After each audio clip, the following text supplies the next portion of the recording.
Hello food lovers, welcome to Shiva tasty foods. ఈరోజు మీకు street స్టైల్లో ఒక రెసిపీ చెప్పబోతున్నాను. అదేనండి మన ఎగ్ ఫ్రైడ్ రైస్. మన స్ట్రీట్లో ఎలా తయారు చేస్తారో సేమ్ అదే మోడల్లో తయారు చేసేద్దామా. ముందుగా కడాయిలో 3 టేబుల్ స్పూన్లు ఆయిల్ వేసుకోవాలి. ఆయిల్ వేసుకొని బాగా మరగనివ్వండి. మరిగిన తర్వాత నేను 3 కోడిగుడ్లు ఇలా కొట్టేసి అందులో వేసేసుకుంటున్నాను. స్టవ్ మాత్రం హై ఫ్లేమ్లో పెట్టుకోండి. హై ఫ్లేమ్లో పెట్టుకొని ముక్కలుగా విడేలాగా కలుపుతూ ఉండాలి.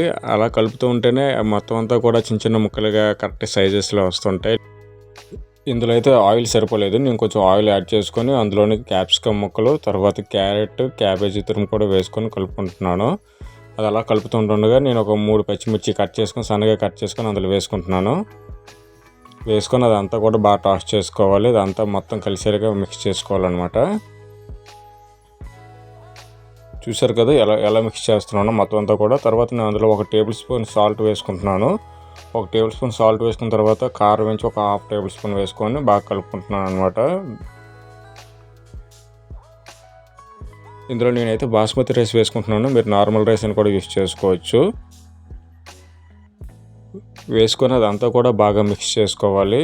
మిక్స్ చేసుకున్న తర్వాత నేను 1 టేబుల్ స్పూన్ సోయా సాస్ వేసుకుంటున్నాను. మీ దగ్గర ఉంటే యూస్ చేసుకోవచ్చు, లేకపోతే లేదు. సో నేనైతే మాత్రం అందులోని టేస్టింగ్ సాల్ట్ యూస్ చేయలేదు. ఈ వేసుకున్న సోయా సాస్ ఉంది కదా, అదంతా కూడా అందులో మిక్స్ అయ్యేలాగా బాగా కలుపుకోవాలి. కలుపుకొని ఒక 2 మినిట్స్ స్టవ్ మీద పెట్టేసి ఉంచేసేయండి. తర్వాత తీసుకొని ఒక ప్లేట్లో వేసుకోండి. చూసారు కదండి, చాలా ఈజీగా మనం తయారు చేసుకోవచ్చు అన్నమాట ఎగ్ ఫ్రైడ్ రైస్. టేస్ట్ కూడా చాలా బాగుంటుంది. ఇంట్లో వాళ్ళకి కూడా చేసి పెట్టండి. ఇలా చాలా ఈజీగా మనం తయారు చేసుకోవచ్చు అనమాట. మన వీడియో నచ్చినట్టయితే ఒక లైక్ కొట్టి సబ్స్క్రైబ్ చేసుకొని ఆ బెల్ ఐకాన్ ఉంది కదా, నొక్కి ఆన్లో పెట్టుకోండి. ఓకే, మరి నెక్స్ట్ వీడియోలో కలుద్దాం.